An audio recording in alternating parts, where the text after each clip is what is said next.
Good morning, everybody. I think we're up to about 40 people here so far, so there'll be a couple more coming on here as we get going. Welcome again to the virtual programming that we put together here from OFMA. We appreciate everybody coming on this morning. I see a lot of familiar faces, so I'm assuming you've gotten some use out of these programs and gone back and viewed them as well on our YouTube channels and that, and hopefully they're providing you with the information you need and some of the thought process and conversations that you need to take back to your boards to get things going. A little bit of house cleaning, like Howard said, these are recorded, they're posted to the website, they'll be on tomorrow, hopefully by morning, early morning, so you can go back and view them and make them available to everybody. From an OFMA board standpoint, we continue to work daily, nightly, round the clock to try and get a plan put together to get the door kicked open, to get these fairs back going again and get our fair season started. This board hasn't rested 1 minute. They've been working nonstop to try and get things done. I know Howard and I both got a couple more meetings yet this afternoon. And on that same note, we've met with ODA. Howard and I had a nice conversation with them last week, probably as positive as we've had with them in quite a long time. So we appreciate their help as well. Today's program is how do we plan for the 2021 fair season and who will our partners be? And we put together a PowerPoint, 8-page PowerPoint we're going to talk about right here a little bit else. And we want to thank Nutrient Ag Solutions. They're sponsoring all these PowerPoints and everything else in these sessions that we're putting on Tuesdays. So big thank you to Nutrient. So Howard put a little phase in there that Winston Churchill always used to say during World War II was keep calm and carry on. So I guess that's the best thing that we could do this year, and need to have faith and everything's going to work out for us, and need to keep our heads up and everything else. So you want to, Paul, can you switch it to the screen too? And put together who your major partners are going to be right here. And I'm going to let Howard talk about the first one right there, the federal programs that's available at every fair right now. Howard. Okay. Well, as we know, the Federal CARES Act is in phase 2, headed to maybe to phase 3, but you all had the opportunity to apply for operating loans. Based on your loss of revenue and based on just your amount of volume. And I know many fairs did. These loans are for a 30-year period. Points. If you could please mute your phones. And again, the points of interest payment are very, very reasonable. You can't borrow money for what they're loaning it for, unless Tom Stockdale's got a deal today. And again, the PPP, payroll protection, utility support, round 2. Some fairs I know have applied for it. If you're having trouble with either one of these, we have several subject matter experts of fairs who have applied for these, know the ins and outs. Of course, your local banking institution that you bank with, and they are getting very good at this. The turnaround time has been very quick for the second set of loans. And the SVO, the venue loss, loss of revenue. If you've applied for the PPP, you cannot apply for the stranded venue operation loss of revenue. We do have at least one fair I know of that is applying for this.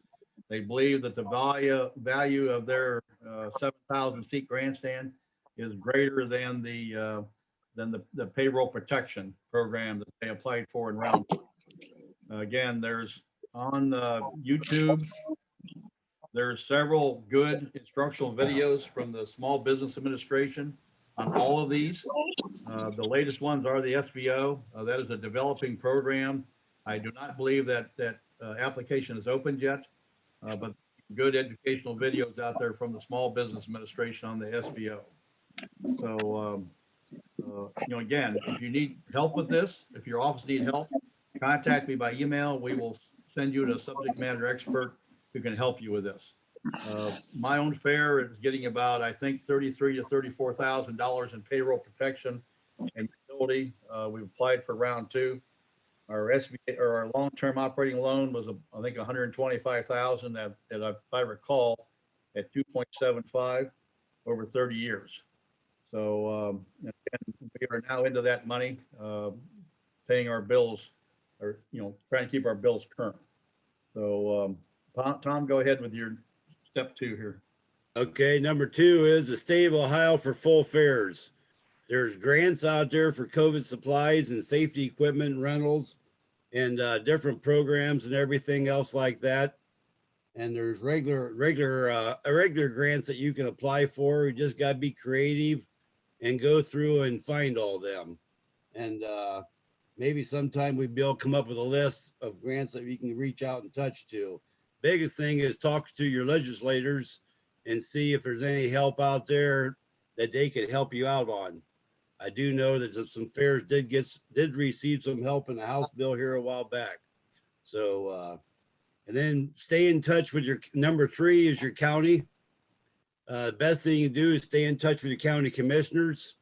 I know they're in the situation just like we are with all their activities going on in the county, but they do fund your junior fair program and stuff like that. And there's a lot of county commissioners that do reach out and do a lot of things. I know some county commissioners that spent some pretty good money on some fairs the last several years to help improve the grounds and stuff like that. So I know money's tightening up this year. It's really going to get tight. And we just got to keep our heads up and look at a lot of different things. And some of you are getting assistance from cities.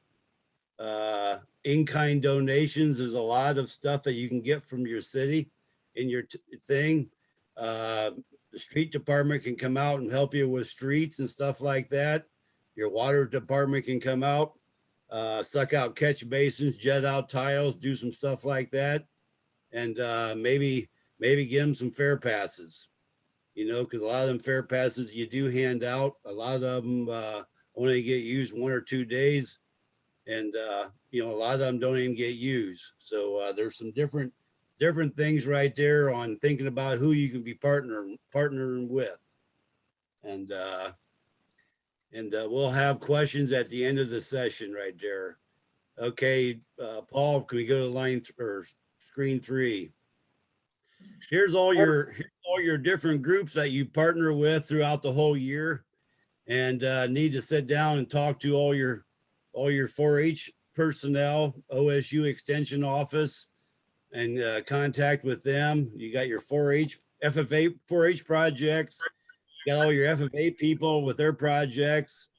Some fairs have Boy Scouts and Girl Scout organizations that participate in their junior fair, and also some fairs still have the Farm Bureau youth groups, and then some fairs still have Granges. And don't forget about your junior fair coordinator. Also, another big partner that you have is your junior fair board, who works in relationship with the senior fair board. There's a lot of young youth right there, upcoming. They're going to come through the ranks, and someday they're going to take over our positions. And we need to mentor them and keep them informed. And some of them come up with some very good ideas and everything else. And so you might as well utilize everybody. Now, this is just a partial list. Some fairs probably have more, some fairs have less. I understand that. And some fairs probably have some different people they're also working with. But there's a lot of participating partners out there, a lot of people that want to get involved and want to help out the fair, because coming up, we're going to need all the help we can get. So go ahead and go to number 4, Paul. So we put together a communications partner right here. We need to get the word out on what's going on with all of our fairs.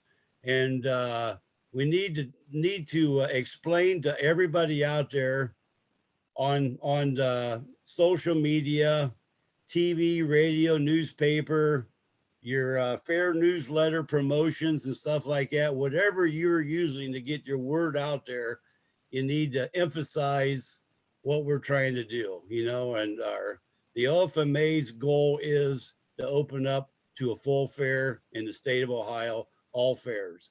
So that's our main goal. There's still some fairgrounds that's locked down totally. Some fairgrounds are renting out some facilities, and we need to work on getting all these health departments on the same page and the same guidelines and everything else. The news or social media, a lot of you use Facebook and Twitter and stuff like that. And hopefully everybody has a committee that's managing that and putting out the right things. So I know there's going to be times where you're going to hear positive comments, and there's going to be times when you're going to have negative comments, and you're just going to have to take it all in stride. And if you're getting some negative comments, you're going to have to put out some positive comments to try to straighten that out. So biggest thing is communication, and don't be afraid to show pictures of your fair and your signage and everything else. You need to get that all out there where everybody can see all that. So, okay, Paul. Okay, put together the plan for the 3 C's. Communicate, communicate, communicate. You know, we've been through some situations in the last 15, 20 years that has been around, different problems that the fairs have had to deal with over the years since a lot of us been on the boards. And like I say, I get back to the biggest thing is we are trying to have a full fair, and that's what our main goal of the OFMA is.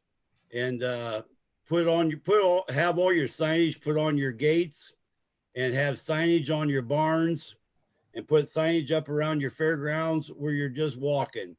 So you ought to have this signage up right now for when people's coming on the fairgrounds, they get it, because your fair may not be going on, but your fair might be rented out to a craft show, gun shows, auctions. I mean, you might have farm machinery auctions going on, stuff like that. And you need to have all this signage up and everything else. I do know some fairs went out and purchased hand wash stations.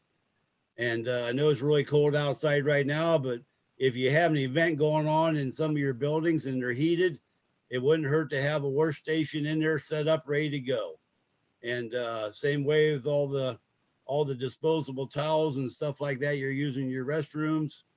If you in your hand sanitizer dispensers, go ahead and have them up. And if you have events outside, you're about gonna have to put them out at the last minute so they don't freeze up and everything else. But there is grants and stuff out there to help purchase this kind of information and equipment to use. So last year we did have Howard sent out an email on signage and stuff like that. And maybe we need to put together an updated package on that, or resend that back out again. So if anybody needs to know what the signage is, we can go back. The district directors can dig that email out and send it back out to you. So go ahead and go with the number 6 there, Paul. Right here is probably about the best thing you can send out to the news media and everybody else, because right here shows what is the fair's all about. Fair's all about our youth. They're having the opportunity to show and to communicate and to do a good job. They worked all summer on their projects, you know, and one thing we leave out of here is the senior citizens. By having a fair with senior citizens get to come in and view and watch what's going on. They can remember their childhood dreams when they're at the fair and reflect on that. Also, a lot of these senior citizens are very good teachers. So we just need to get everybody involved. And these are the pictures that need to be put out there of your fairs to sell your product. So, okay, number 7, Paul. So now we'll open it up for a roundtable discussion right there. Howard's got the sun coming up on a new year right there. You can see that on your picture screen. And so if anybody would like to go ahead and have any questions or want to talk about what they're doing at their fair, feel free.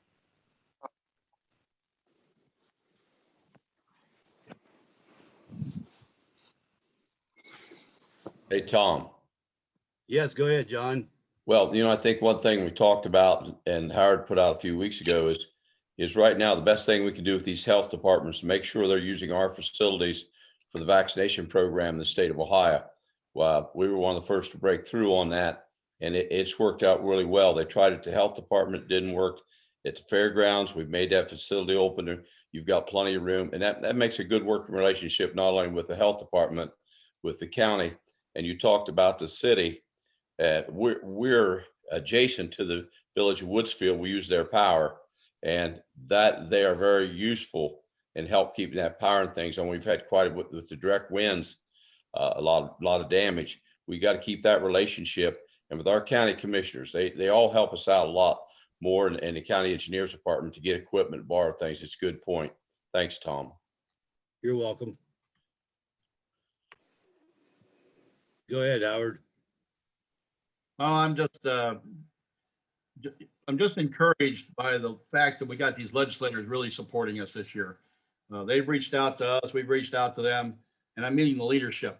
And maybe Paul can talk a little bit to this here while you're thinking of your thoughts you might want to share on the roundtable here. But as Paul said, rest assured, we are not sitting by waiting on the governor. We're on the offense here. And I think Rod's on as well. I think Rod probably has something to share on that as well. I just like to say that we've had several meetings. We're going to continue to meet. We have 2 meetings tomorrow, one with ODA, one with legislators and a senator. And the people we have in Columbus believe that we can do, safe fairs, and they're supporting us. We're just hoping we don't have to go through the whole ordeal we did for 375. Hopefully we can get the governor to see our point and make it a little easier. But Howard's point and Paul's point and everybody else, I promise you the OFMA is working hard trying to get it open so that we can move forward. We need to start planning. These early fairs need to know. One of the representatives we talked to says he wants an answer by the end of March.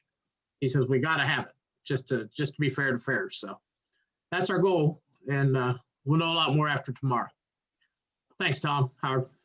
You're welcome. I think just to add to that, those 2 thoughts there, one of the things that we have to do is we have to stay united. We have to stay a family. We have to stay all together on this. We can't start jumping off the ship. We got to stay on the same boat and heading down the same path. We've worked with these guys, these legislators. I think it's overwhelming what their response has been as far as backing us up and being on our side. There's only one thing on our way at this point, and he's at the top of the ladder, unfortunately. But I mean, it's important we stay together. It's important we stick together. It's important we unify, because I think that's what's going to carry us through this thing in order to get this door kicked open and get going and getting started again. So Paul, there is a question out there. Can someone share what the grants are for this kind of equipment, please? There are, through county government in some counties, have made grants available on to pay them back, grants available to buy PPP. Some of the health departments have provided such as hand sanitizer, masks, and signage. So I would suggest first you reach out to your county health department and build that bridge there, and then reach out to your county commissioners or your county executive, depends on what type of government you have, and they have federal money. And for example, we've had several counties so far that have reached out and gotten CARES money from their county government to go touchless on their water systems, on their sinks and restroom equipment. One fair got $158,000 to do that type of work on their fairgrounds. The only federal grants, to answer your question, here are the 3 we mentioned earlier on slide 1: the long-term operating, the PPP, and the SVO. Only ones I'm aware of. But your county government may have an idea. Some counties have developed nonprofits. Unfortunately, in our county, we fell between the crack. We didn't qualify for either one of them because we weren't that type of a nonprofit. But again, I would encourage you to do that. Hopefully I've answered your question, AICHA1WL.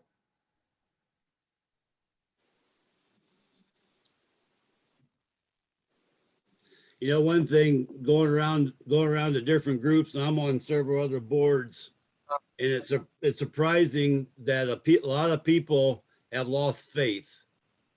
And that's the number one thing you got to have, you know, and we got to get back, you know, I mean, really God's in charge of all this. He's our number one partner in this whole thing. Then we go to governments and everything else. But I've sat on some other boards and listened to some other people on there, and they're so downbeat. They're not upbeat. And I had talk with another guy here a while back that a lot of people are have lost their faith, I feel, on what we're doing, and people are afraid to get out. People are afraid to do things. I have some friends that don't want to go anywhere. All they want to do is talk to you on the telephone. And yes, I've had my vaccination shots through first responders and stuff like that, but I still wear a mask, and things need to get back, the opening back up, and we need to get moving. So any other comments? Anybody want to talk about who their partners are for their fairs? Don't be bashful. Maybe you have a whole different spin on your partners.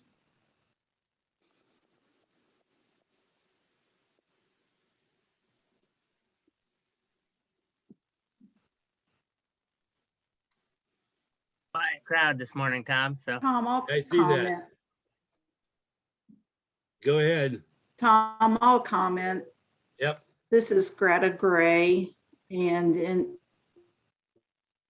in our county, as far as our communication, what we're looking for is a plan after we have our March meeting, which we're fully planning for a full fair, is to get with our buy local, our Chamber of Commerce, those organizations as well, to help pass the message along where we're headed.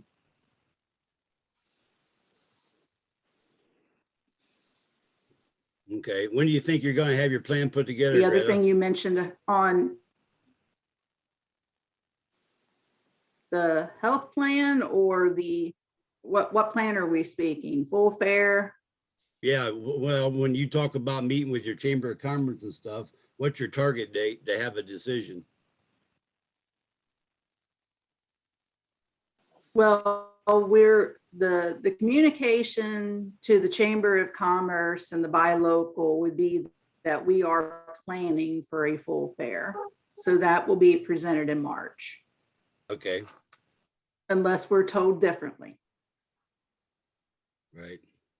Tom, I got one of The other thing you mentioned, being united, the other thing you mentioned, being united, we want to make sure that we are united as a board. We unite with our OFMA members, but we also want to make sure that we're tightly knitted with our junior fair program, making sure that we're talking, so they attend our meetings and we are attending their meetings. Right. Thank you. Thank you, Greta. Rod, go ahead. We're a little different scenario. We're a pretty good sized independent fair, so we don't have the mandatory ties to the county that some of you fairs do. But you talk about using multimedia and different things. We had the opportunity this year for our junior fair only fair to post on Facebook. We were looking for support to help us get through the junior fair only. We had a couple guys that started collecting, and we had 53 businesses or families that stepped up and gave us $2,500 a piece to help us put on 4-H.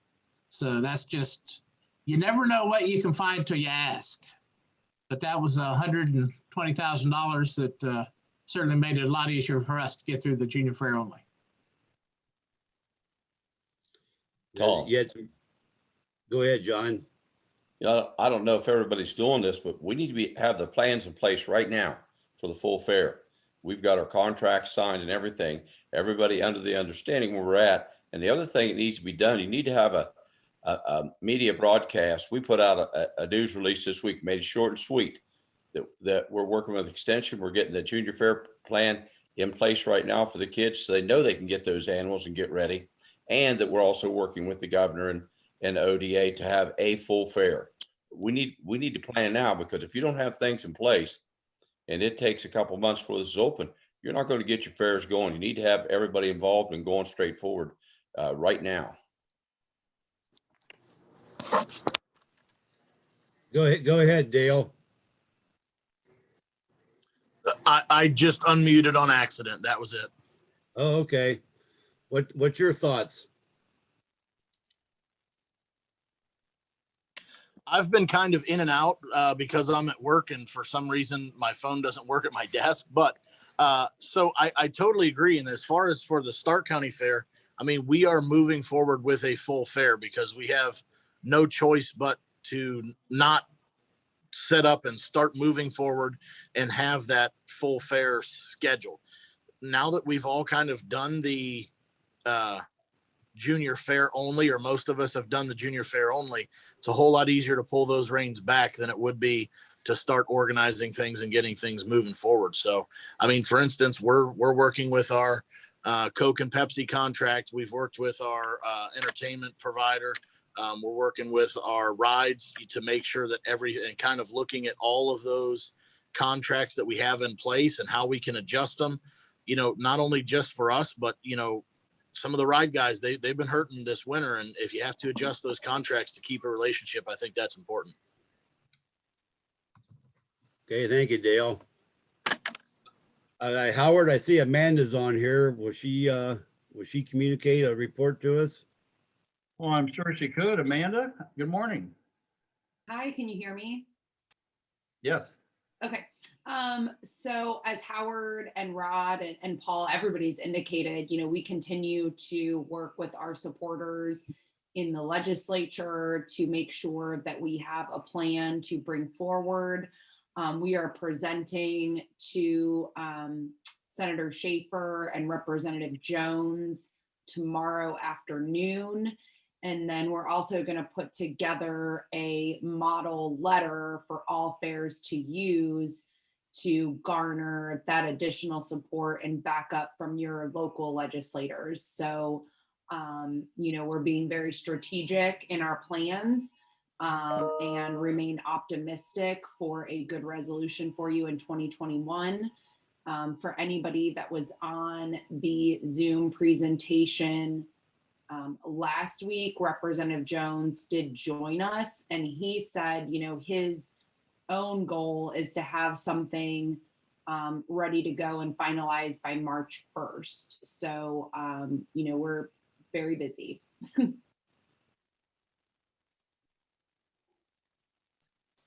Okay, thank you, Amanda. And let me add here a couple of things you're going to read in the newsletter. It's coming out hopefully Sunday. Is that the same day that Governor DeWine started laying out his budget and put the 4.7 million in for fairs, Governor Wolf in Pennsylvania, the same day released his budget for agricultural fairs and fully funded them for the 2021 season. Now, Wolf is a Democrat, but it's very odd in my mind that both of these governors would put out their guidance for agricultural societies the same day. And this has become public knowledge. It was very quiet. We knew about this the day it happened. They reached out to us from the Pennsylvania, several Pennsylvania ag groups reached out for information from us, but we're encouraged to see this. I can tell you that the Michigan governor has done nothing. The Indiana governor is allowing fairs to go ahead and schedule, working on a plan. And the Kentucky governor is still undecided where he's at today, but has made a commitment by March 1st to make a decision for his state. So we're encouraged that we have a neighbor to the east of Ohio that is going to open their fairs back up. And it appears from based on the budget language that Governor Wolf in Pennsylvania has authorized the expenditure of senior fair premiums, which equates to me to full fairs. So, but you'll read about that more in the newsletter. I just looked through everybody. I see there's another partner on here that I forgot about, never even thought about on working on this PowerPoint. And that's our Ohio Harness Association. I see Renee Mancino's on there.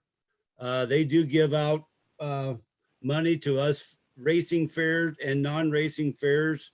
And Renee, would you like to give about a 2-minute, 3-minute little talk on what you guys are up to this year? Sure, thanks, Tom. Just the same sort of posture that we were in last year. We're happy to work with you guys for whatever's needed. And we appreciate the ability last year to continue on with harness racing. We anticipate being able to continue on this year. I've already had a preliminary discussion with David Marin, who's handling obviously the Ohio Fairs Fund this year. We have our harness racing breakout session scheduled for the 11th of February. So, we'll go into great detail there, but just suffice it to say, as we expected, the Ohio Fairs Fund is significantly down year over year. In order to try and accommodate that reduction due to almost four full months without spectators at racing, because that comes from the live pari-mutuel tax, we are holding the Fairs Fund calculation open to at least get the first 2 months of this year and include that in last year's calculation, hoping that, I think I agree with Tom on an optimistic outlook for the rest of the year. We'll be back to more normal revenue numbers if we don't have any additional closures, which we don't foresee. We're really happy and hoping that the governor does his leapfrog on the sort of the curfew train and leapfrogs the midnight curfew that he could potentially be extending it to in favor of no curfew, because we've made that third benchmark. So we're optimistic. We are optimistic on the revenue not being significantly different than last year, because we do supplement it. And, that's basically our report. We're just looking forward to the 2021 fair season. All of our fairs that raced last year, except one, have opted in to race this year. We typically have 67. We have 66 again this year, and they did all opt into the Fairs Fund and are planning on racing. So that's all I have, Tom. Okay, thank you very much. Another, Stanley. Wait a minute, Go Tom. ahead, A quick reminder while we had Renee on there that we do have 2 sessions scheduled this week. So we have a Tuesday and a Thursday session, and the Thursday session will be Renee's session as far as all the stuff that she presents in Columbus every year. So, but by all means, all fairs that are racing want to jump on here Thursday morning and get the updates from her. So go ahead, Tom. Okay, thank you. How about Stanley? You have anything, Stanley?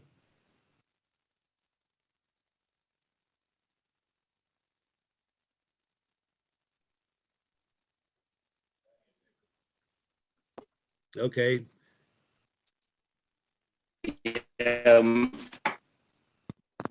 A lot about everybody's got everything said, but one of the things we've done is reached out to the health department already. And they're more than excited or more than willing to get a fair one this year. We had a little hiccup with them last year, but I think we got our relationship. They're providing signs for us. They're providing some of the other stuff. And one of the other things we have done is city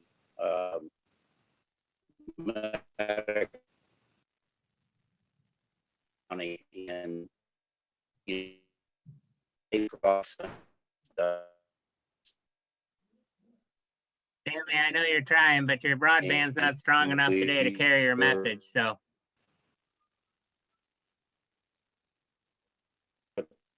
County extension educator. go ahead, Tom. Take it back over. Okay. Any other fairs want to chime in and give a little story about what you guys are up to, what you're doing there? Yeah, I do. The university is allowing them to do, but she's willing to do, whatever she can to help us move forward. So and she's helping. Okay. Lynn Ledley, Richwood Independent Fair, and we're moving full fair ahead. We're planning from the get-go. We have great connection with our Union County Health Department, and the whole community's behind it. We're just ready to have a fair. Yeah, that's good. How about Tom from Crawford County? I'm gonna put you on the spot, Tom. You gotta unmute yourself, Tom. You're muted. Okay. Yeah. There Oh, you yeah. go. We're in the same boat. We're doing contracts and sending out sponsorship contracts and all the other contracts for the vendors and everything. And so, well, as you know, we were lucky enough last year to have one of the last fairs that was still got to go before he stopped that, and we did all right. And again, we're getting good support from a lot of the agencies, health department, commissioners, and so we're pretty happy, and we're looking forward to this year. That's good. You guys are in the middle of July, so you got a little bit of breathing room too. Is Right. anybody on here from Paulding, Putman, or Pickaway? What our 3 earliest fairs? Is anybody on from them? Would you like to give a report?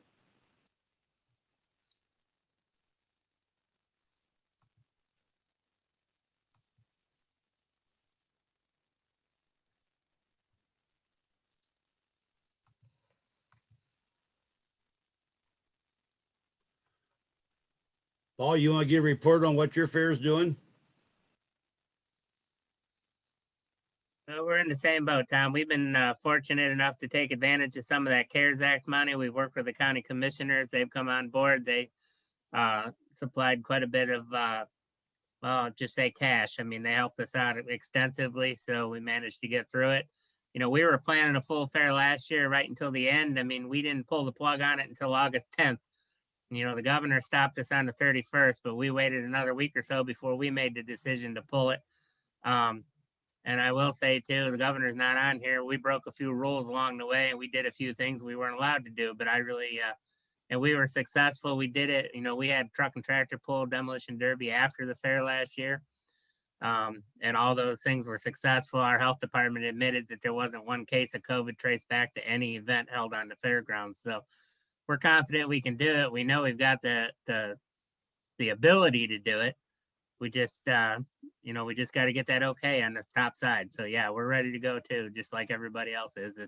I'm pleased this morning to hear so many of you in that position that you're moving forward. And I think that's what I was trying to say at the beginning, that we need to stay united with that plan. We just have to put a united front on in this thing. So I believe Kathy's on. Kathy Cunningham from Summit's got something to say here. So Go ahead, Kathy. Morning, everyone.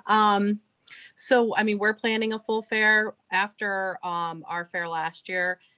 I mean, we're a full year-round facility, so we really wanted to fight to be able to, you know, put our fair on and then to be able to stay open.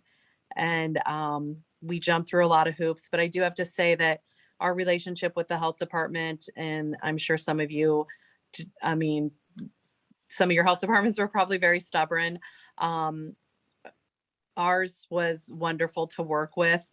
They really understood where we were coming from in our predicament of if we couldn't open and do shows. So they really worked with us to fit all of our shows. Now, many of our shows did cancel, but we have been working around the clock to actually bring new shows in to places that were shut down. So we've been super busy, but it's a good thing. And we are planning for a full fair. We have a program meeting tonight. We're gonna maybe scale back a little bit, but we're, you know, we want to have a full fair. It's about time that we open up, and it's important to us to, you know, to open fully because we've been open, and so that we can continue to stay open. And we're here. So if anyone, you know, needs any advice, we've written a ton of different plans for different shows for our health department. So if you need any of those, please let me know. I'd be willing to share those. with you guys, or and I think once we get all of our plans, sharing them is great, because I know when we were making our plan, we reached out to a lot of other fairs and asked them to share to share their plan, and they had some good ideas that we implemented. So and I just want to thank the OFMA board. I've been on all these meetings and helped with the when they did the auction and stuff, and you guys are amazing, and I appreciate all of the help and all of your guys' hard work. I know that you guys are tons of meetings besides these and things like that. So I appreciate it, because it's like you guys are fighting behind the scenes for us. So thank you very much. Okay, thank you very much, Kathy. Hey, I do have one question. This is Dale Click from Stark County. Does OFMA have any idea or any insight on when the application for the shuttered venue grant will be opened? Dale, this is Howard. We, through our IAP contact in Missouri, there was some issues. Two legislators in Washington for the wording in several sections, which is holding up the document for coming out. They're to notify me when it gets launched. Plus, I have an arrangement with SBA to get that information. So I will get that out as soon as it's made available. Perfect. I know it was kind of on hold. They had that one Zoom call or whatever it was, and then I haven't heard anything. So I just wondered if you guys knew, but thanks, Howard. Yep. Any other questions?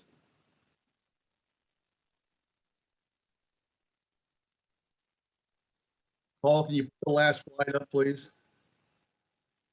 Howard? Can you put the last slide up, please? The last page 8, I think.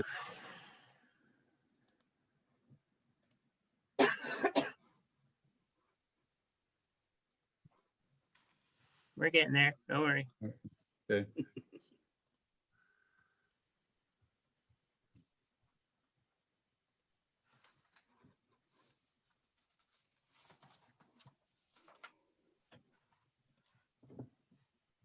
There you go. Okay. Yeah, like I say, I want to thank all our sponsor, Nutrient Ag Solutions, for our session today. And all these sessions will be posted on YouTube channel.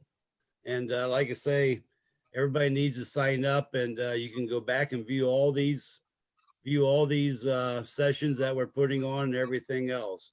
And like Paul said, there's another one Thursday with Renee Mancino on OHHA. So any more questions or anything or comments, and go ahead and feel free to chime in. And I also like to thank everybody for participating today, and we'll open it back up for questions.